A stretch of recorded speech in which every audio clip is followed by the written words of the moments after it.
মুঠতে কেইটা হাতী আহিছিলে? এটাই হাতী। এই কেইদিন আগতে আহিছিলে, এসপ্তাহমান আগতে আহিছিলে।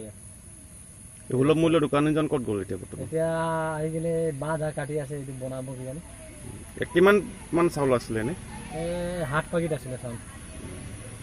ৰাইজক দিয়াৰ চাউল ন? অঁ।